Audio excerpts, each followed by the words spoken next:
जयवर्धन सिंह जी का। बहुत सर बहुत प्लीज धन्यवाद विजय जी। आपको बहुत बहुत शुभकामनाएं। आपने बहुत कम समय में विस्तार न्यूज़ का जो विस्तार किया है पूरे देश भर में, वो काफ़ी अद्भुत है। और वैसे भी जब आपका चेहरा यहाँ मध्य प्रदेश में है कोई भी चैनल में, तो वैसे ही उसमें बहुत वृद्धि होती है। तो सबसे पहले तो आप मुझे बताएं, मैं आपको जयवर्धन सिंह कहूँ या जेवी? अब वैसे तो जो लोग इतना परिचित नहीं होते वो जयवर्धन कहलाते हैं, तो आप तो परिचित बहुत समय से हैं और आप तो जेवी के नाम से ही पुकार सकते हैं। सर मुझे ये बताइए कि पहले दिसंबर में आपका खुद का विधानसभा चुनाव, उसके बाद अभी 1 महीने पहले आपके पिताजी का लोकसभा चुनाव। इस चुनाव की मारामारी या बम्बार्डिंग के बाद आप कैसा फील कर रहे हैं आप? हर चुनाव में एक नई चुनौती रहती है। जहाँ तक सवाल विधानसभा चुनाव का है, हमें पूरे प्रदेश भर में काफ़ी बेहतर परिणाम की आशा थी। और स्वयं मेरे सीट पर भी मुझे उम्मीद थी कि अच्छी मार्जिन रहेगी। खैर मध्य प्रदेश में तो हम जीत नहीं पाए, लेकिन राघवगढ़ में जो भी प्रयास भाजपा का रहा और जो भी उन्होंने जो परिणाम वो लोग मान के चल रहे थे, उनको वो तो प्राप्त नहीं हुआ। और मुझे भी जिस मार्जिन से जीत की उम्मीद थी वो नहीं प्राप्त हो पाई, लेकिन जीत जरूर गया विपरीत परिस्थितियों के बजाय। और उसके साथ साथ लोकसभा में कहीं ना कहीं मध्य प्रदेश में जो परिणाम मिले हैं, बहुत ही नकारात्मक परिणाम मिले हैं। कहीं ना कहीं हमें उम्मीद थी कि मध्य प्रदेश में 6 से 8 सीटें ऐसी थी जहां हमारा अच्छा प्रदर्शन था, जहां हमारे प्रत्याशियों ने बहुत ही व्यवस्थित रूप से चुनाव लड़ा था। लेकिन एक भी सीट मध्य प्रदेश में ना आना, ये हमारे लिए बहुत चिंताजनक परिणाम है। जहाँ तक सवाल राजगढ़ का है, सिर्फ रावगढ़ में हमें लीड मिल पाई। जो लीड मुझे मिली थी उससे हमने लीड 2 गुना की, लेकिन शेष 7 सीटों पे जो हमें उम्मीद थी उसके पास भी हम नहीं पहुंच पाए। कई कारण हो सकते हैं, लेकिन कहीं ना कहीं मेरे अनुसार जो मैंने अभी तक पोस्टमार्टम की है,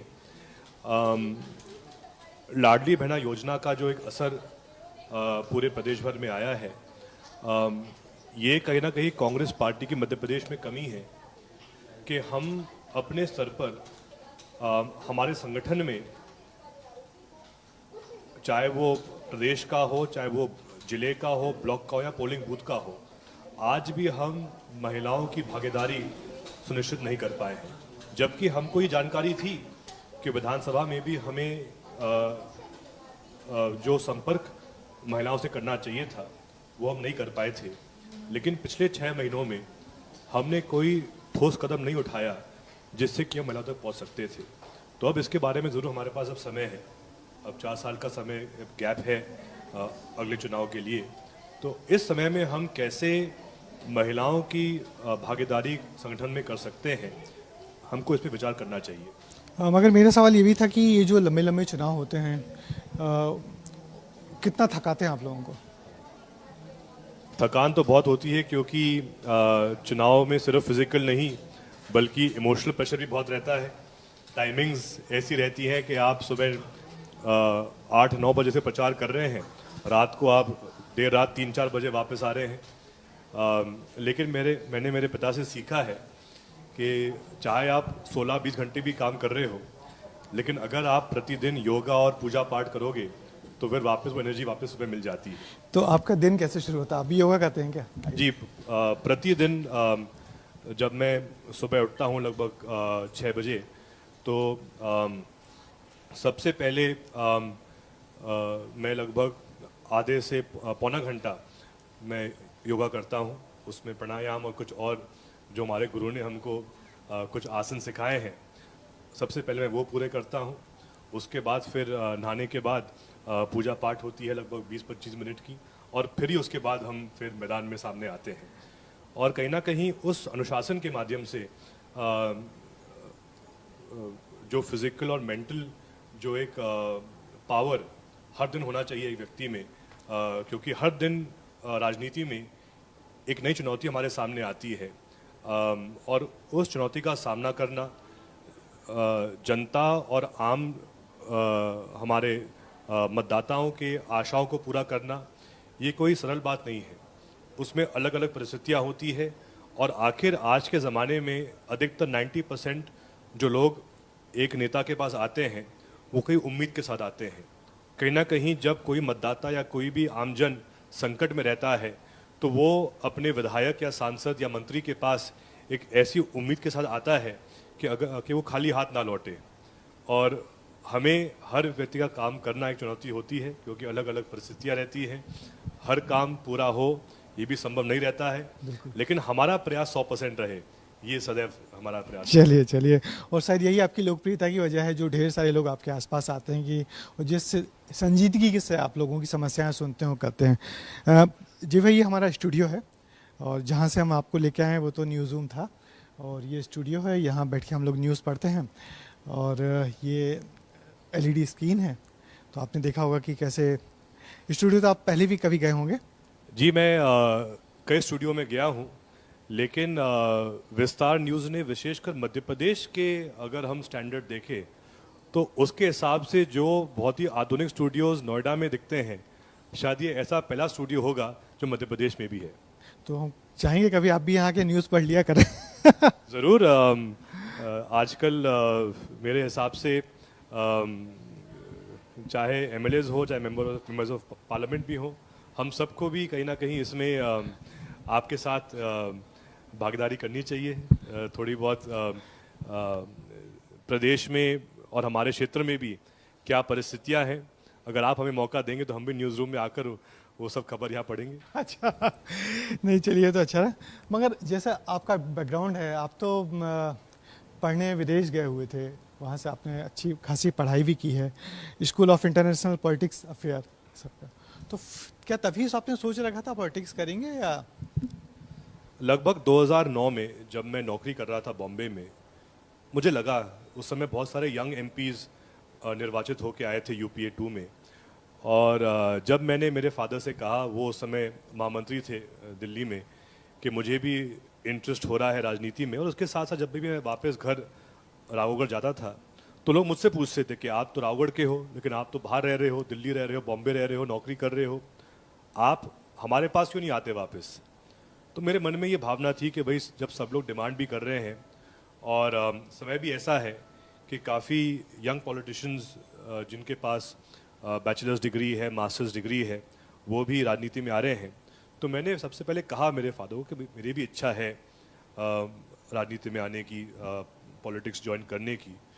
तो उन्हें स्पष्ट मना कर दिया। उन्होंने कहा ये बिल्कुल गलत फील्ड है, इसमें सबसे पहले आपका परिवार त्याग होता है, आप उनको समय नहीं दे पाओगे, तुमने अच्छी डिग्री बीकॉम ऑनर्स की हासिल की है दिल्ली यूनिवर्सिटी से, Shri Ram college of commerce से, अच्छी नौकरी, अच्छा पे पैकेज तुम्हारा बॉम्बे में है, इसको तुम क्यों छोड़ रहे हो? अच्छी बिजनेस चालू करो, अच्छे पैसे कमाओ।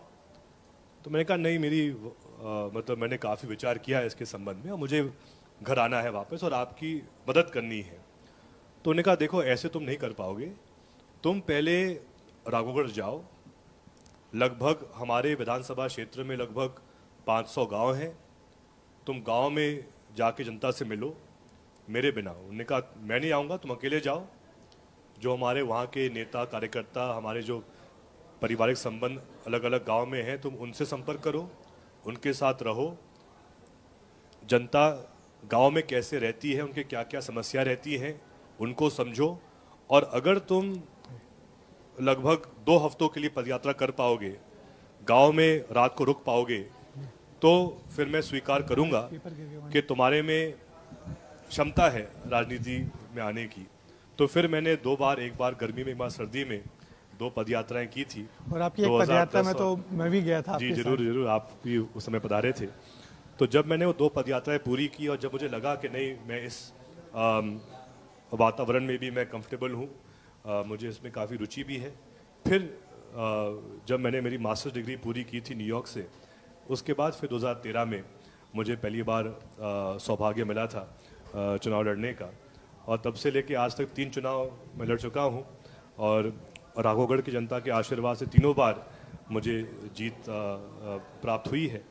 और इसीलिए अब जो अनेकों और आशाएं लोगों की हैं, चाहे वो रोजगार की हो, चाहे वो नए और विकास कार्यों की हो, उन पर खरा उतरना एक जरूर मेरा एक सपना है। तो कभी उस फैसले पे आपको रिग्रेट होता है क्या, एक अच्छा खासा पैकेज छोड़ के एक टफ लाइफ पॉलिटिक्स में जीना? कभी भी नहीं। मैं इस भूमिका में काफ़ी कंफर्टेबल भी हूँ और एक प्रकार से जब हम इसी माटी के हैं तो चाहे हमको अनुभव मिला हो दिल्ली में या बम्बई में या विदेश में, लेकिन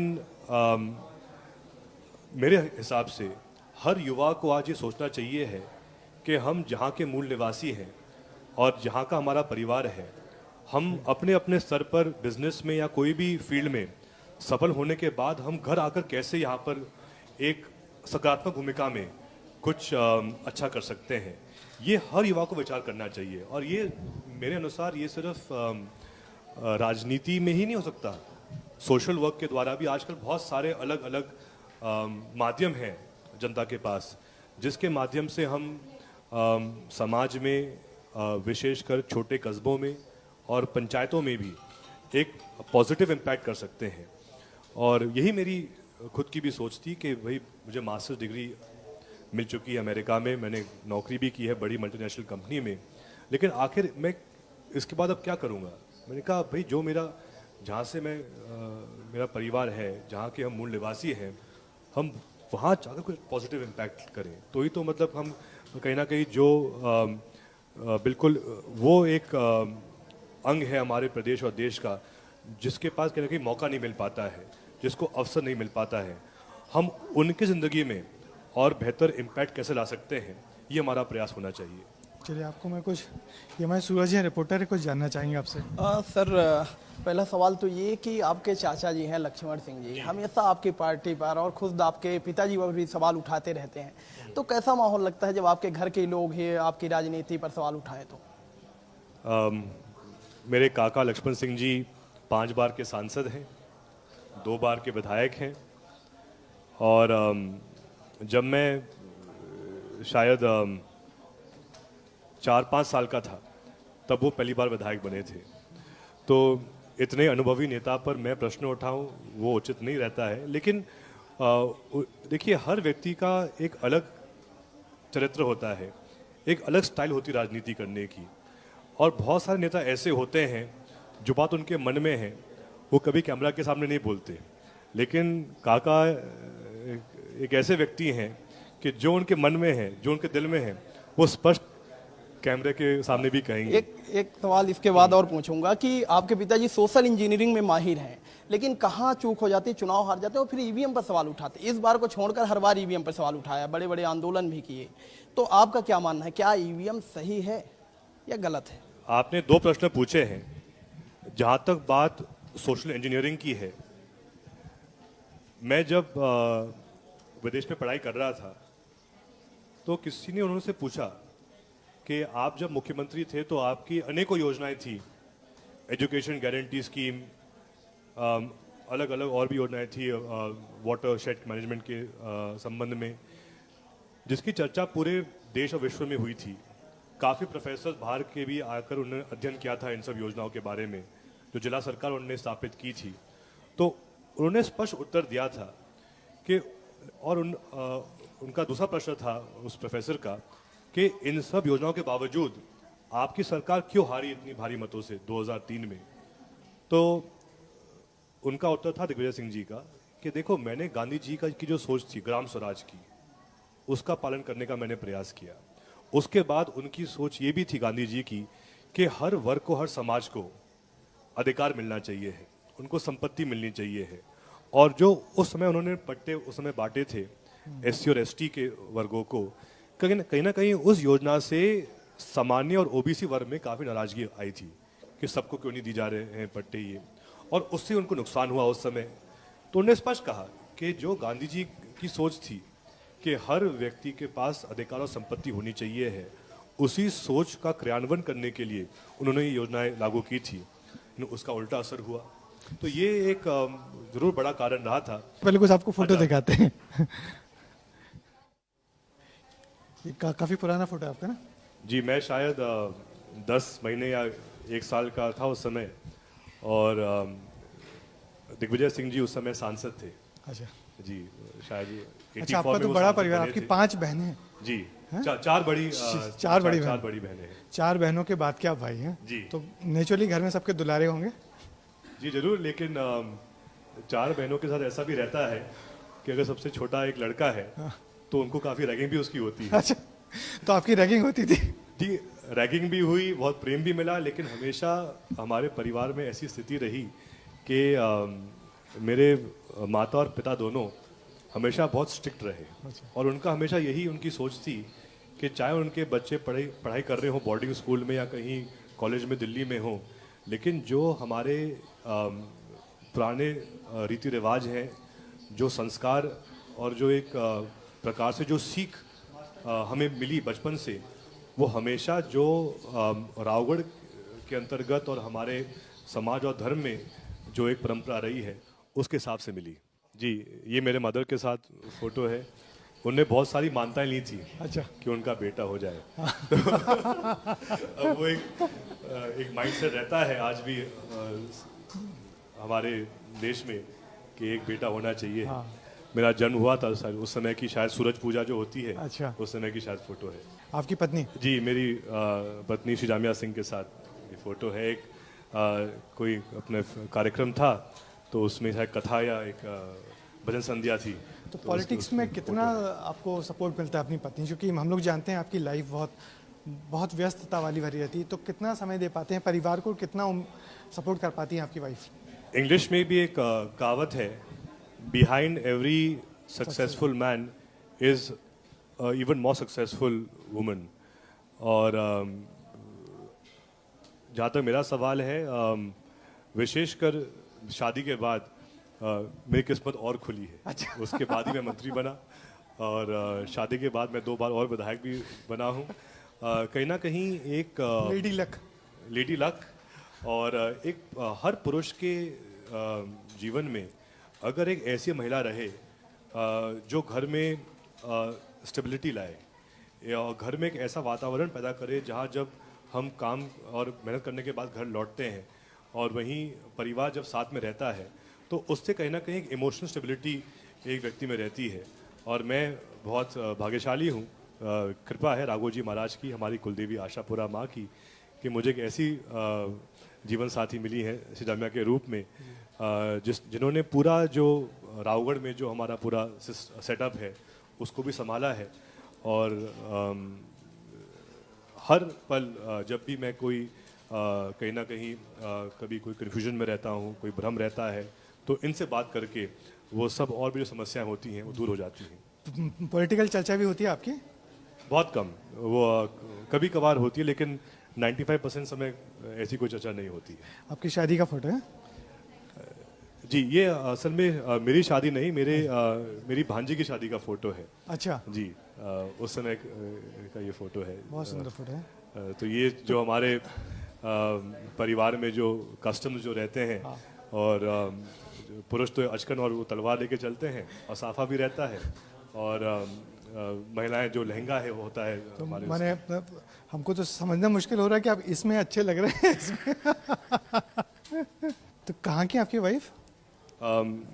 बिहार की हैं। अच्छा। इनके फादर बिहार के हैं और मदर इनकी यूपी बस्ती की हैं। हाँ। बिहार में डुमरिया स्टेट है जी जी। जो आता है बिल्कुल नेपाल की सीमा पर। तो एक अच्छा फोटो जो हमको कभी नहीं, हमको हमेशा याद रहता है, ये बहुत जी, सुंदर सा ये फोटो था। जब मैंने मंत्री की शपथ ली थी हाँ। 2018-19 के समय, तो उस समय की फोटो है। उसमें मेरे पिता के गोदी पर मेरा पुत्र भी है, सहस्त्रजय। तो वो समय शायद 3 साल का था। अब तो ये माइक लेके भी भाषण देते हैं। जी, एक दिन गलती से क्या हुआ कि मैं कुछ सामाजिक कार्यक्रम में गया था, तो मैं तो कार्यक्रम अटेंड करके वापस बाहर निकल गया, लेकिन किसी ने इसके हाथ में माइक पकड़ा दिया। अच्छा। और इसका वीडियो बन गया भाषण देते हुए। तो लेकिन उसके बाद मैं काफ़ी सख्त हो गया। मैंने कहा अभी उसकी उम्र नहीं है भाषण देने की, उसको भी पढ़ाई पर फोकस करना चाहिए है। खुद में उसमें हर अच्छे संस्कार आए, अच्छी मेहनत वो करे पढ़ाई में, और उसको अच्छी विद्या उसको मिले, ये हमारा प्रयास रहे। हाँ, एक ये फोटो है। अच्छा। उसके दादाजी तो उसको बहुत याद करते ही रहते हैं, और हमेशा एक दादा का और पोते का अलग ही संबंध रहता है। हमारे परिवार में दादा को खमादाता के नाम से पुकारते अच्छा, हैं। आप भी अपने पिता को दाता बोलते हैं? दाता पुत्र पिता को दाता के नाम से पुकारता है और पोता दादा को खमादाता के नाम से पुकारता है। अच्छा। तो वो इसके भी बहुत गहरे संबंध है उसके खमादाता के साथ में। तो इस मौके का फ़ायदा उठा के हमको सीधे सीधे सवाल कर लेते हैं, रैपिड फायर जैसा, कि हम आपसे पूछें तो दो में से किसी का जवाब आप दीजिएगा कि घर में आपका जुड़ाव किससे ज़्यादा रहा, पिता दिग्विजय सिंह जी से या माँ आशा जी से? परिवार के हर सदस्य। अच्छा, नहीं, इन दो में से चुनना है आपको, पिताजी से या माता जी से? तो कभी भी कोई भी बेटा या बेटी माता या पिता में एक नहीं चुन सकते। क्या बात है। अच्छा, राजनीति में आपके आदर्श कौन है, दिग्विजय सिंह जी या राहुल गांधी?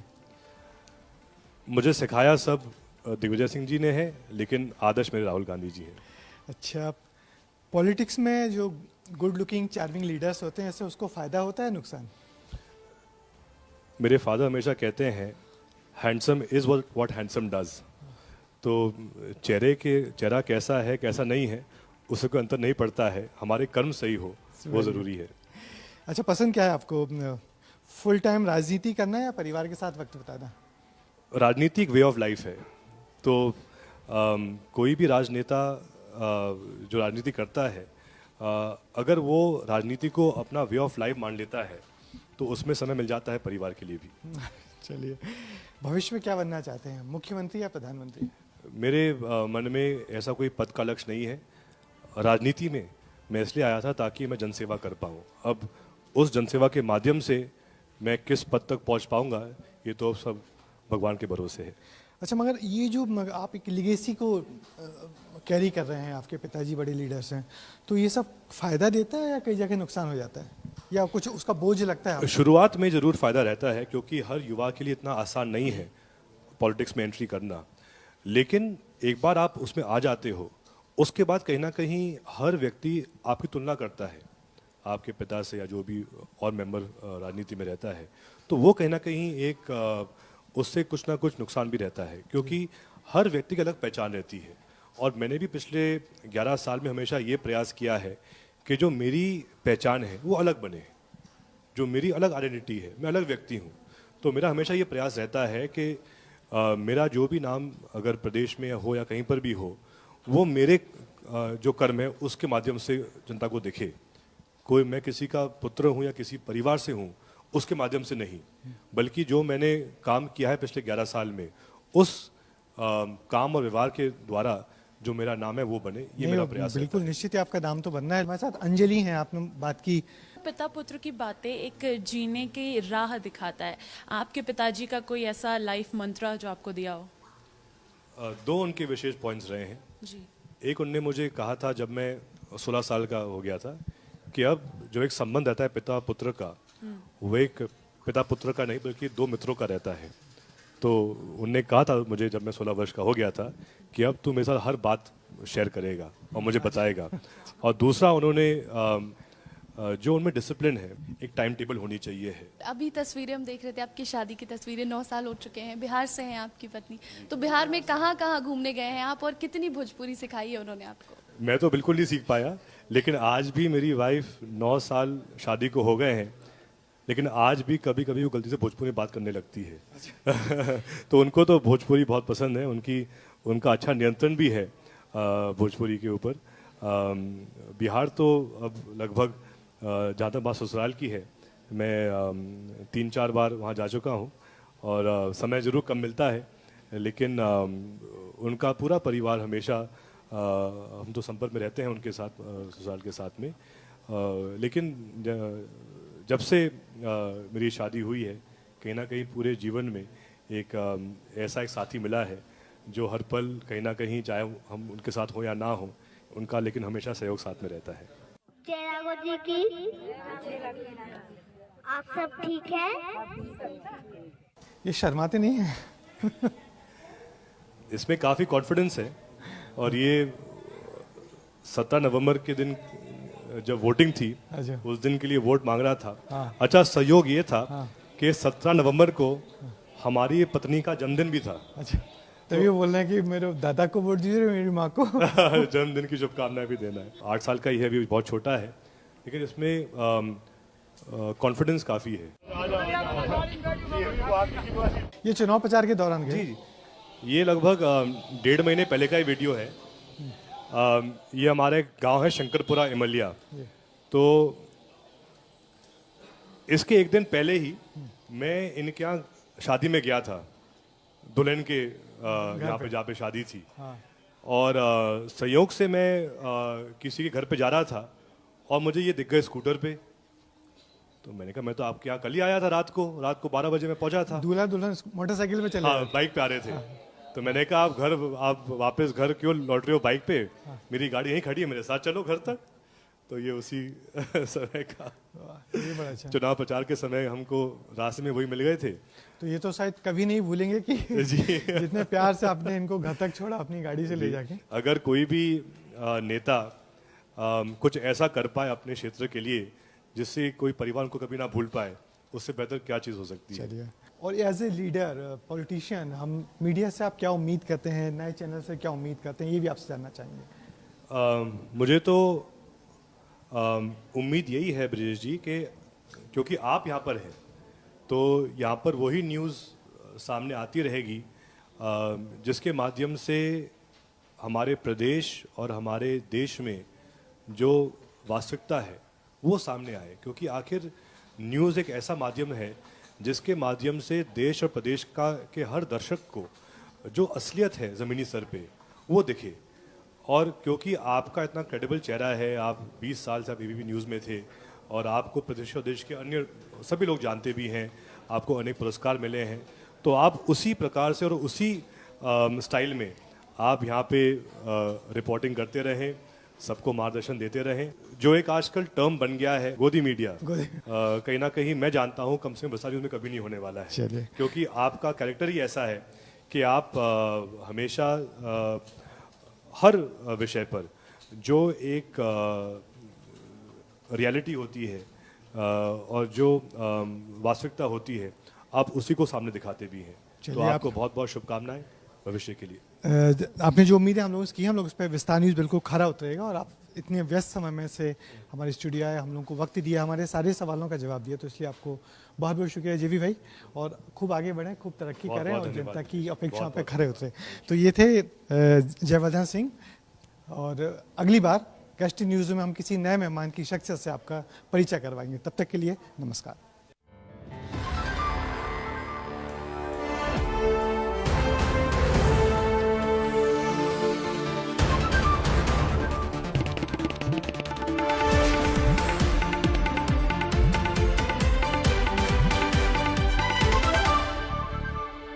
शुरुआती 2 चरणों में बहुत कम वोटिंग टर्नआउट हुआ।